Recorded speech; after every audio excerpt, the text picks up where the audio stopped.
નમસ્કાર, દૂરદર્શન કેન્દ્ર પર હું જાસ્મીન આપનું સ્વાગત કરું છું। ખાસ ખેડૂત ભાઈઓ માટેનો આજનો મહત્વનો વિષય લઈને અમે આવ્યા છીએ।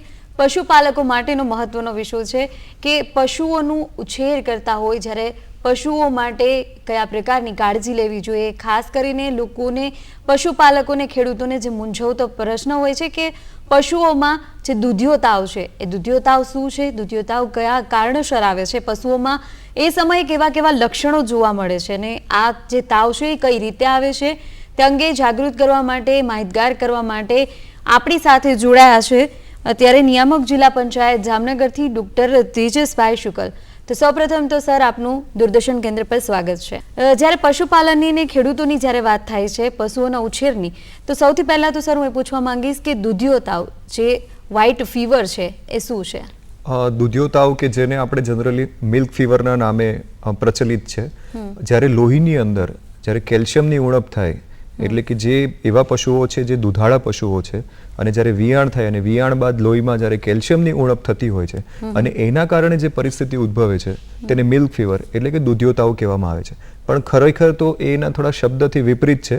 આપણે ભલે એનો તાવ શબ્દ વાપરીએ છીએ પણ હકીકતમાં પશુઓમાં તાવ જોવા મળતો નથી। એનાથી વિપરીત પશુઓનું શરીરનું જે તાપમાન છે એ ઘટી જવા પામે છે, પરંતુ એને મિલ્ક ફીવર તરીકે અથવા તો દૂધિયો તાવ તરીકે કહેવામાં આવે છે।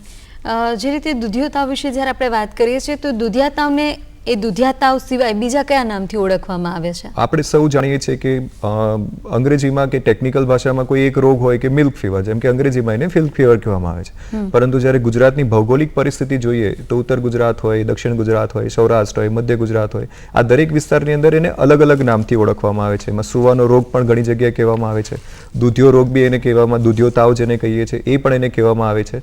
તો આવી રીતે અલગ અલગ નામથી એને ઓળખાય છે। ખાસ દૂધિયો તાવ વિશે વાત કરીએ છીએ, તેના નામ તો પશુઓમાં જે ચયાપચય હોય છે તે અસંતુલન હોય છે તેના ઉત્પાદનથી, તેના વિશે થોડાક લોકોને માહિતગાર, આપણા ખેડૂત ભાઈઓને માહિતગાર કરશો। પશુપાલનની અંદર વાત કરીએ તો મુખ્ય 5 વસ્તુઓ છે જે પશુપાલનની અંદર ખૂબ જ મહત્વની છે। પશુઓની સારવાર છે, પશુઓની રહેઠાણ છે, પશુઓની માવજત છે, પશુઓનું સંવર્ધન છે અને તે ઉપરાંત એનાથી કેવી રીતે દૂધનું ઉત્પાદન વધે, કારણ કે આપણું મહદઅંશે મુખ્યત્વે એ જ હેતુ હોય છે કે કોઈ પણ પશુઓનું દૂધ ઉત્પાદન કેવી રીતે વધે।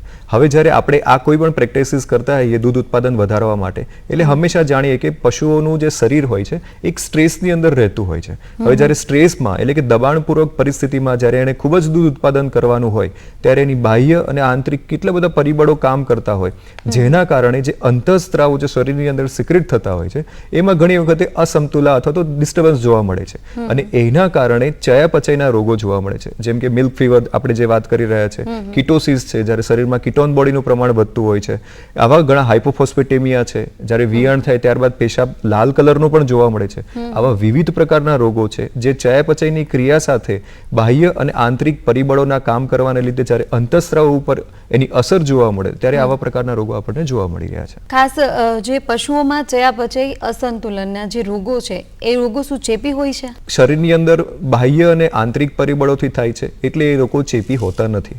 આજે કોઈ એક પશુ માલિક જો પોતાની 5 ગાયો રાખી રહ્યો અને એમાંથી એકને જો સુવાનો રોગ અથવા તો દૂધિયો તાવ થાય છે તો જરૂરી નથી કે એની બાજુની ગાય જે છે એની સાથે બાંધેલી છે એમાં રોગ થાય, પરંતુ જે મેં તમને કીધું એ પ્રમાણે કે પરિબળો એવા કામ કરતા હોય છે એટલે આ રોગો ચયાપચયના એ શરીર પૂરતા એટલે કે એ પશુ પૂરતા સીમિત હોય છે, એ ચેપી રોગ હોતા નથી।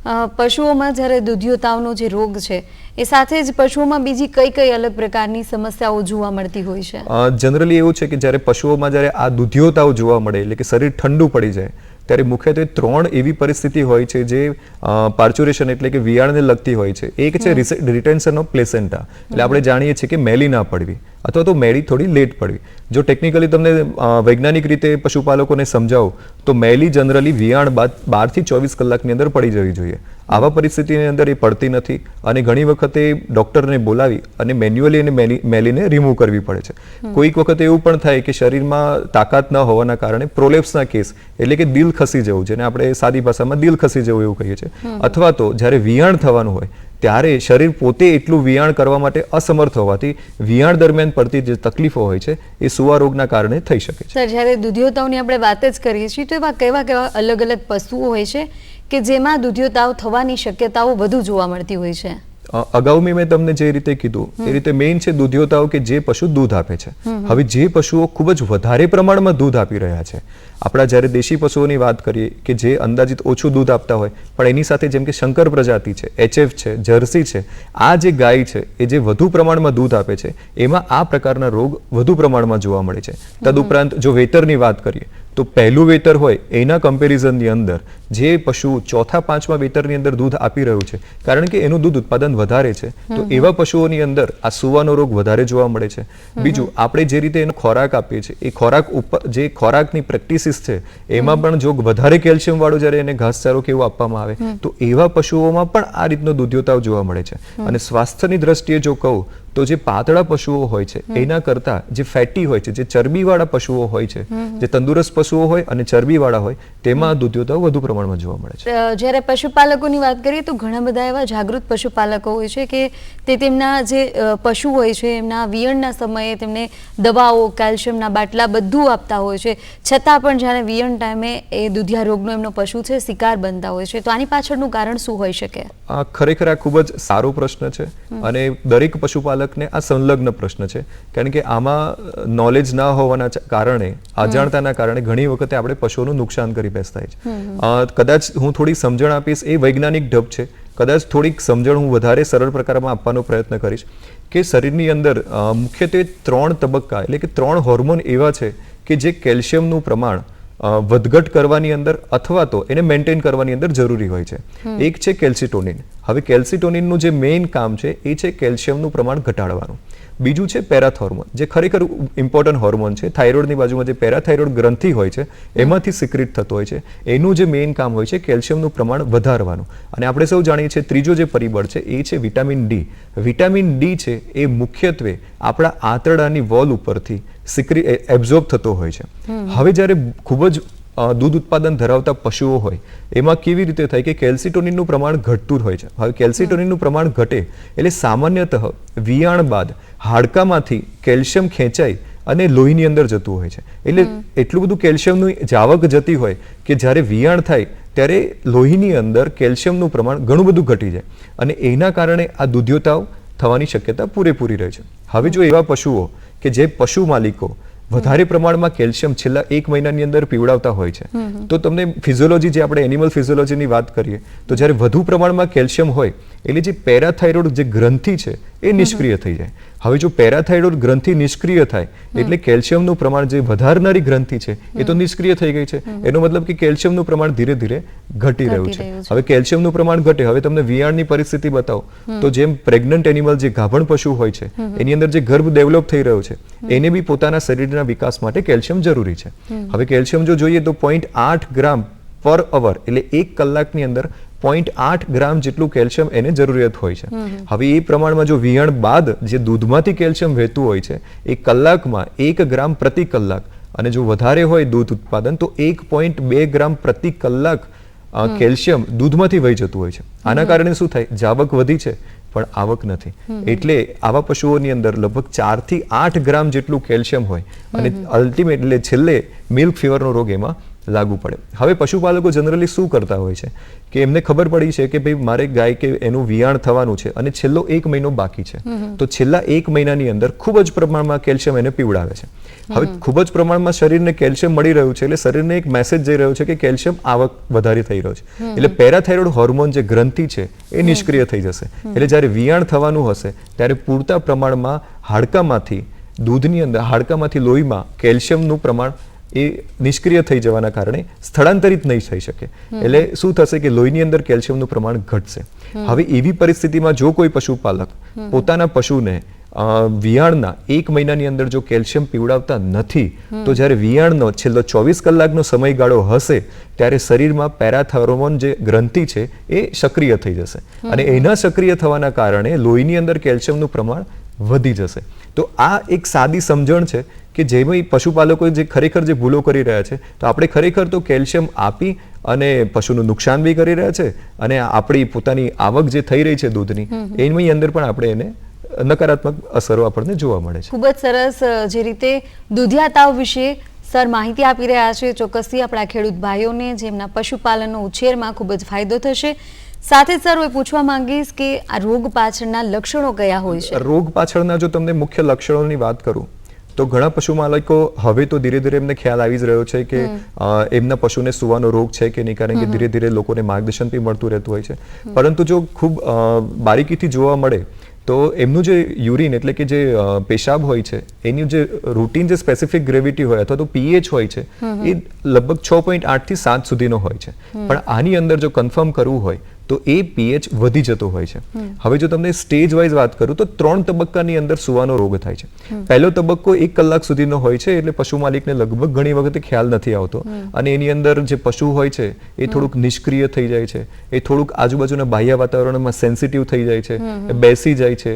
આવી બધે એ 1 કલાકની અંદર જ થતું હોય છે. હવે જે બીજો તબક્કો છે જેમાં માલિકને ખબર પડે એ તબક્કો 1 થી 12 કલાકનો હોય છે. હવે આ 1 થી 12 કલાકનો તબક્કો હોય એમાં શરીરનું, મેં તમને અગાઉ કીધું કે ભલે મિલ્ક ફીવર કહીએ છે પરંતુ એમાં તાવ આવતો નથી, શરીરનું તાપમાન ઘટી જતું હોય છે. તો ઘણી વખતે 96 ડિગ્રી સેન્ટીગ્રેડ જેટલું તાપમાન ઘટી જતું હોય, માથું આગળના 2 પગની ઉપર રાખે છે અને નીચે બેસી જાય છે.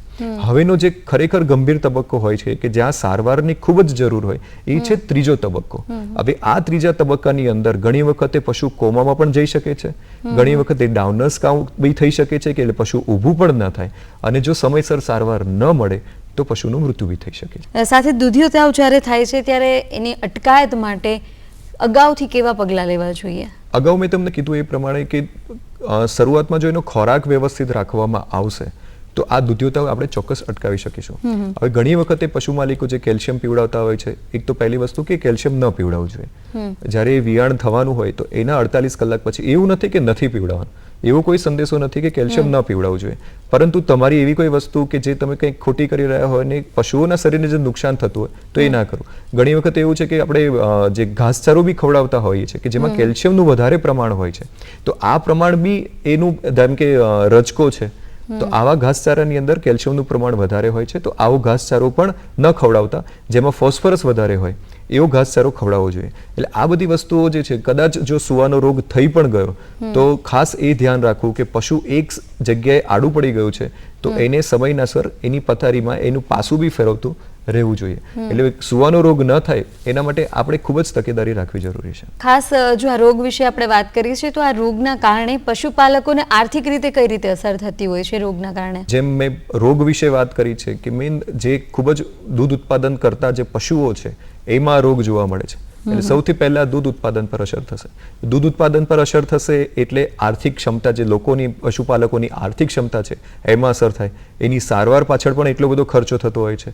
તદુપરાંત જો સમયસર સારવાર ન કરાય તો પશુ ગુમાવવાથી સૌથી મોટું નુકસાન પશુપાલનને થતું હોય છે. સર, જ્યારે આ રોગનું આપણને ખ્યાલ આવે છે, કોઈ પશુપાલકોને ખ્યાલ આવે છે, ત્યારબાદ તરત જ તે પશુની સારવાર કરવામાં આવે છે, પણ થોડા સમય માટે પશુને સારું પણ થઈ જતું હોય છે, પણ થોડા સમય પાછો એ પુનઃ ઉથલો મારે છે. તો ઉથલો મારવા પાછળનું કારણ શું હોઈ શકે છે, અને જો ઉથલો નથી મારતું તો તેના પછી કેવી કાળજી લેવી? જે મેં તમને મેઇન કીધું એનું મુખ્ય કારણ જ આ છે કે કેલ્શિયમનું જે સ્થાનાંતરણ જે અંતઃસ્ત્રાવો દ્વારા જે થવું જોઈએ એ જ મુખ્ય કારણ છે. ઘણી વખત એવું બનતું હોય છે કે આપણે ધારો કે મિલ્ક ફીવર છે, મિલ્ક ફીવરની સારવાર આપણે પશુપાલકે કરાવેલી, પરંતુ એના પછી એને દૂધ દોવાનું ચાલુ કરી દીધું. હવે ખરેખર એવું છે કે જ્યારે તમે દૂધિયા તાવની સારવાર કરાવો છો તો 24 કલાક સુધી દૂધનું દોહન કરવાનું હોતું નથી, કારણ કે શરીરમાં કેલ્શિયમનું ફરી પાછું બનવું પણ એટલું જરૂરી હોય છે. હવે એવી પરિસ્થિતિની અંદર તમે ધીરે ધીરે 72 કલાકની અંદર ધીરે ધીરે જ્યારે દૂધનું દોહન 1 લીટર 2 લીટર સ્ટાર્ટ કરશો તો ચોક્કસપણે આની અંદર કંટ્રોલ થશે. બીજું, જ્યારે સારવાર કરાવવામાં આવે તો જેવા રોગના લક્ષણો લાગુ પડે એવા તુરંત જ પશુ ચિકિત્સકનો એનો સંપર્ક કરી અને એની સારવાર કરાવી.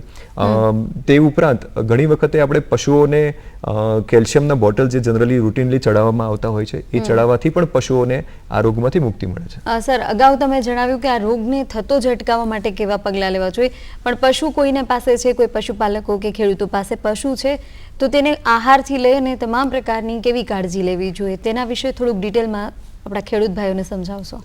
હું ખાસ પશુપાલકોને એવું કહેવા માંગીશ કે દૂધિયો તાવ ન થાય એના માટે સૌથી પહેલી કાળજી એ રાખવાની છે કે દૂધિયો તાવ શેના માટે થાય છે એ તમારી પાસે જાણકારી હોવી જરૂરી છે. એટલે સૌથી પહેલા જે તમે જ્યારે પશુનું વિયાણ થવાનું હોય એના 1 મહિના પહેલાં જે કેલ્શિયમ પીવડાવો છો એ ન પીવડાવવું જોઈએ. તદુપરાંત તમે એની સાથે સાથે તમે જે ઘાસચારો આપો છો જેમાં કેલ્શિયમનું પ્રમાણ છે એ ન આપતા, જેમાં ફોસ્ફરસનું પ્રમાણ વધારે છે એવો ઘાસચારો તમે આપો.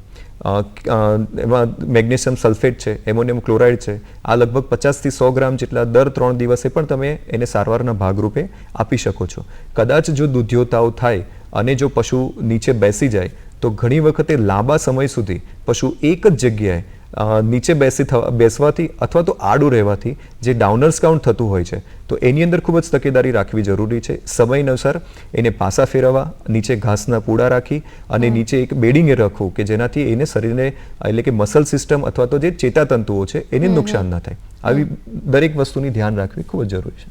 સાથે જ સર, આવની ગ્રંથિ અને આચળની આંતરરચના કેવી હોવી જોઈએ? ઘણો સારો પ્રશ્ન. જો કદાચ હવે ધીરે ધીરે આપણે જેમ કે 21મી સદીમાં પ્રવેશી રહ્યા છે, વર્ષો જૂની આપણી જે દૂધ દોવાની જે પદ્ધતિ છે એ પણ ઘણી વખતે ખોટી હોય છે. આપણે ફૂલ હેન્ડ મિલ્કિંગ કરવું જોઈએ, આખા હાથથી કરવું જોઈએ, પણ આપણે જનરલી અંગૂઠાથી કરતા હોઈએ છીએ.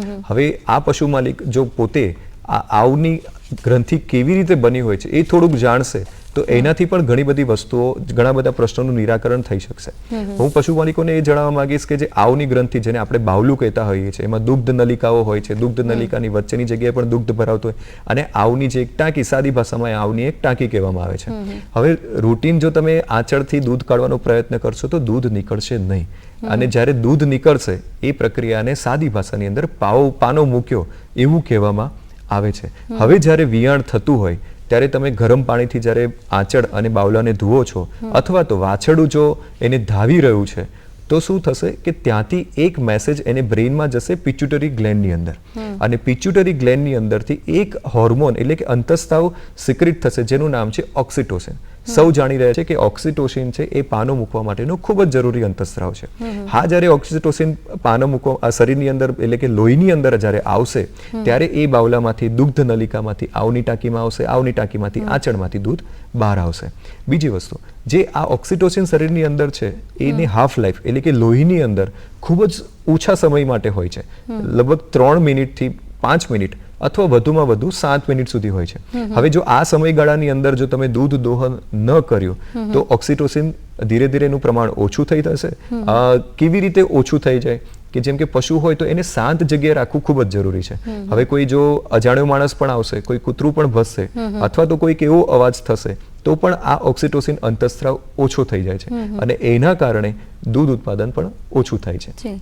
એટલે જે પાનો મૂકવાનો હોય છે એટલે સમયસર પશુ માલિકોએ 3 થી 5 મિનિટ અથવા મહત્તમ 7 મિનિટની અંદર સાચી દૂધ દોવાની પદ્ધતિથી દૂધ દોહન કરી લેવું જોઈએ. સાથે જ સર, જે રીતે ખેડૂત ભાઈઓ છે, આપણા પશુપાલકો જે છે, પશુનો ઉછેર કરે છે, એને શું મેસેજ આપવા માંગશો? પશુઓનો ઉછેર કરી રહ્યો છે એમને ખરેખર એક મેસેજ આપવા માંગીશ કે આપણે જે સદીની અંદર ચાલી રહ્યા છે વૈજ્ઞાનિક સદી છે, અને આપણે વૈજ્ઞાનિક ઢબે જે આપણે પહેલેથી પશુપાલન કરતા રહ્યા છીએ, પણ એમાં જો થોડુંક વિજ્ઞાનને એડ કરી અને જાણકારી સાથે પશુપાલન કરતા રહીશું તો હું માનું છું ત્યાં સુધી ચોક્કસ આપણે ત્યાં પોટેન્શિયલ છે કે વધુમાં વધુ દૂધ ઉત્પાદન થશે. જેટલું વધુ દૂધ ઉત્પાદન થશે એટલું જ પશુ માલિકોને વધુ આવક થશે. ઘણી વખતે મેં જોયું છે કે ખોળ છે એ પશુઓને ખૂબ જ ખવડાવવામાં આવતો હોય છે. હવે જો જેટલો ખોળ ઓછો ખવડાવવામાં આવે અને દાણ વધારે ખવડાવવામાં આવે તો ચોક્કસ દૂધ ઉત્પાદનની અંદર વધારો થશે. સર, આગળ હું તમને પૂછવા માંગીશ કે પશુઓમાં કયા કયા પ્રકારની રસીઓ મૂકવામાં આવતી હોય છે? આપણે જાણીએ છીએ કે પશુઓની અંદર ઘણા બધા પ્રકારના રોગ થતા હોય છે. આપણે જ્યારે કે માણસની અંદર આપણને ખ્યાલ છે કે આપણે એક પોલિયોને કેવી રીતે નાબૂદ કર્યો છે, એવી રીતે પશુઓમાં જે રીતે આપણે મિલ્ક ફીવરની વાત કરી એવી રીતે ખરવા મોવાસાનો રોગ આપણે સૌ જાણીએ છીએ. તમામ પશુપાલકો જાણે છે કે ખરવા મોવાસાનો જે રોગ છે એ પશુઓની અંદર જ્યારે થાય છે, મોઢામાં ચાંદા પડે છે, પગની અંદર જ્યારે ખરીઓની અંદર ચાંદા પડતા હોય છે, ચાલવામાં તકલીફ પડે છે, સૌથી વધારે તાવ આવવાના કારણે દૂધને ત્યાં ઉત્પાદન ઘટવાથી નુકસાન થતું હોય છે. તો ભારત એટલે ગુજરાત સરકારના પશુપાલન વિભાગ દ્વારા આવું જ એક કેમ્પેઇન ચલાવવામાં આવે છે જેમાં ખરવા મોવાસાની રસી નિઃશુલ્ક લોકોને આપવામાં આવે છે. તો વર્ષની અંદર 2 વખત આ રસી પશુપાલકોએ જાન્યુઆરી માસની અંદર, ત્યારબાદ સપ્ટેમ્બરથી ઓક્ટોબર માસની અંદર રસી ચોક્કસ મુકાવી જોઈએ. આવો જ બીજો એક રોગ છે ગળસુંઢાનો રોગ. જે પશુઓ તળાવના કિનારે કે જ્યાં પાણી ભરાઈ રહે છે એવી જગ્યાએ જ્યાં રહેતા હશે ત્યાં આ ગળસુંઢાનો રોગ ખૂબ જ પ્રમાણમાં જોવા મળે છે કે જ્યાં અંદર ગળામાંથી એક ઘોંઘરવાનો અવાજ આવે છે, પશુઓને ખૂબ જ તાવ આવે છે અને જો સમયસર આની સારવાર ન મળે તો પશુનું મૃત્યુ પણ થઈ શકે છે.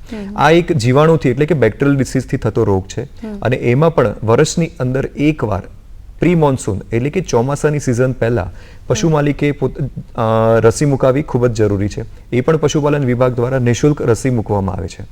ત્યારબાદ જે બીજો એક રોગ છે એ જે માણસોને પણ લાગુ પડતો છે, પશુઓને પણ લાગુ પડતો છે, એવો એક રોગ છે ચેપી ગર્ભપાત, જે ગુજરાતીમાં અને અંગ્રેજીમાં તમને કહું તો બ્રુસેલોસિસ છે. હવે જો કોઈ પણ પશુ હોય, મુખ્યત્વે ગાય, એની અંદર આ બ્રુસેલોસિસ એટલે કે ચેપી ગર્ભપાતનો રોગ જોવા મળે છે. એ પણ બેક્ટેરિયલ ડિસીઝ છે.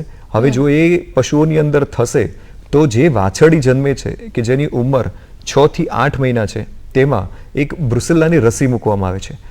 આ જીવન એક જ વખત આ રસી મૂકવામાં આવે છે. પશુપાલકોને ખૂબ જ આગ્રહ છે કે જો આ રસી મૂકવામાં આવશે તો આ જીવન એને બ્રુસેલ્લા એટલે કે ચેપી ગર્ભપાતનો રોગ થશે નહીં. કારણ કે ઘણા જે ગાભણ પશુઓ હોય છે એમાં આકસ્મિક ગર્ભપાત થઈ જતો હોય છે, જેનું આ મુખ્યત્વે કારણ છે. તદુપરાંત આ રોગ છે એવો ચેપી રોગ છે જેને ઝૂનોસિસ એટલે કે પશુઓમાંથી માણસમાં પણ ફેલાતો રોગ છે અને માણસમાં પણ બ્રુસેલ્લાની અંદરના ઘણા સિમ્પટમ્સ જોવા મળે છે. તો જે વાછરડી છે અથવા તો પાડી છે જે 4 થી 8 મહિનાની છે એમાં આ ચેપી ગર્ભપાત એટલે કે બ્રુસેલ્લાની રસી મુકાવી ખૂબ જ જરૂરી છે. ચોથા એક રોગ વિશે જો હું વાત કરીશ જે ખરેખર જે પશુઓની અંદર જોવા મળે છે અને પશુ માલિકો દ્વારા ઘણી વખતે નિષ્કાળજી જોવા મળે છે એ છે હડકવા. આપણે સૌ જાણીએ છીએ કે હડકવા પણ એક ઝૂનોટિક રોગ છે, ચેપી રોગ છે જે પશુઓથી માણસમાં ફેલાતો હોય છે. તો જ્યારે પણ પશુઓને માલિકને ખબર પડે કે પોતાના પશુને કૂતરું કરડ્યું છે અથવા તો કોઈ પણ જંગલી પશુ કરડ્યું છે તો તુરંત જ નજીકના પશુ દવાખાનાનો સંપર્ક કરો, પશુ ચિકિત્સક અધિકારીનો સંપર્ક કરવી અને એનો રસીનો જે ડોઝ હોય છે 0, 3, 7, 21 અને 28 આ કોર્સની અંદર આપણે સૌ જાણીએ છીએ કે માણસમાં પણ એ જ રીતે મૂકવામાં આવે છે. તો એ જ રસી, હડકવાની રસી મુકાવી જોઈએ. જે પશુપાલકો નાના ઘેટા બકરા રાખે છે એમના માટેનો સૌથી વધારે ઇમ્પોર્ટન્ટ અથવા તો જો રોગ છે એ છે PPR, પેસ્ટિડિસ પેટ્સ રૂમિનન્ટ્સ. આ પશુઓની અંદર જે ઘેટા બકરા હોય છે તેમાં શરદી થવી, ઝાડા થવા અને ઘણી વખતે જો સારવાર ના મળે તો મૃત્યુ પણ થઈ શકે છે. તો 3 વર્ષમાં એક વખત PPR ની રસી જે ઘેટા બકરા જે રાખી રહ્યા છે એમને મુકાવી ખૂબ જ જરૂરી છે. તો આ રસી છે જે વર્ષમાં અવારનવાર પશુપાલકોએ મુકાવી જોઈએ. ખાસ જે રીતે પશુઓ માટે રસી વિશે આપણે વાત કરી, પશુઓ માટે પશુપાલન વિભાગ દ્વારા અનેક યોજનાઓ અમલમાં મૂકવામાં આવતી હશે. પશુપાલક માટે અને ખાસ ખેડૂતો માટે એ યોજનાઓ વિશે જણાવશો. પશુપાલન વિભાગ ગુજરાત રાજ્ય ગાંધીનગર દ્વારા ઘણી બધી પશુપાલન સહાયકારી યોજનાઓ ચલાવવામાં આવે છે. આપણે સૌ જાણીએ છીએ કે આપણે હંમેશા પશુઓને ઘાસના પૂડા આખા નાખી દઈએ છીએ, જેનાથી હવે તમને એક રોટલી આખી ખવડાવવામાં આવે અને રોટલીને ટુકડા કરીને ખાવામાં આવે, બંનેમાં ફરક છે. કારણ કે બંનેની અંદર ન્યુટ્રિશન જે ટુકડા કરીને ખાઈશું એમાં વધારે મળશે અને આપણને સંતૃપ્તિ પણ થશે. તો જ્યારે ઘાસ આખું નાખવામાં આવે એના કરતાં જો ઝીણા ટુકડા કરીને નાખવામાં આવે તો પશુને ગમશે, ભાવશે અને એનાથી દૂધ ઉત્પાદન પણ વધશે અને બીજું ઘાસચારાનો બગાડ પણ થશે. અને એના કારણે આપણે જે વિચારી રહ્યા છીએ કે ભાઈ પશુપાલકોની આવક વધારવી, તો આવક વધારવી એટલે માત્ર દૂધ ઉત્પાદન વધારવું જ નહીં, પણ દૂધ ઉત્પાદન માટે જે જરૂરી ખર્ચ થઈ રહ્યો છે એમાં પણ જો ઘટાડો કરવામાં આવશે તો પણ નિશ્ચિતપણે આવક વધશે. પશુપાલન વિભાગ દ્વારા જે યોજના ચાલી રહી છે એ છે પાવર ડ્રીવન ચાફ કટર, જેને વિદ્યુત સંચાલિત ચાફ કટર કહેવામાં આવે છે. એના માટે પશુપાલન વિભાગ દ્વારા 18,000 રૂપિયાની સબસિડી આપવામાં અથવા તો 75% બેમાંથી જે ઓછું હોય એ સબસિડી આપવામાં આવે છે. તદુપરાંત જે લોકો ઘેટા પાલન અથવા તો બકરા પાલન કરવા માંગે છે તો એના માટે બકરા પાલનની પણ યોજનાઓ છે કે જેમાં 50% અથવા મહત્તમ 45,000ની સબસિડી આપવામાં આવે છે. હવે જો કોઈ પશુપાલક પશુ ખરીદવા માંગે છે અને બેંકમાંથી લોન લે છે તો બેંકમાંથી જે લોન લીધી છે એમાં 12% વ્યાજ સહાયની જે લોન છે એ પણ પશુપાલન વિભાગ દ્વારા વ્યાજ સહાય સ્વરૂપે પશુ માલિકને એના ખાતામાં સીધી જ ટ્રાન્સફર કરવામાં આવે છે. બીજી એક યોજના ખૂબ જ જરૂરી છે, મેં અગાઉ બી જણાવ્યું કે જે આપણે ખોળ કરવાની જે પરિસ્થિતિ છે એના કરતાં જે દાણ આપવામાં આવે તો વધારે દૂધ ઉત્પાદન થઈ શકે.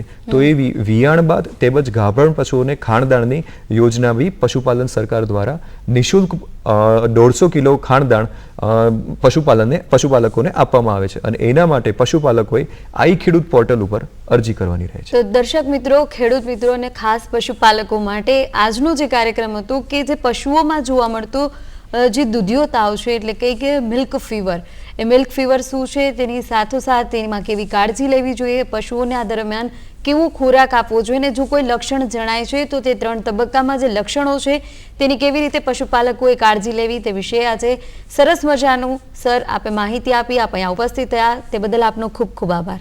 Thank you.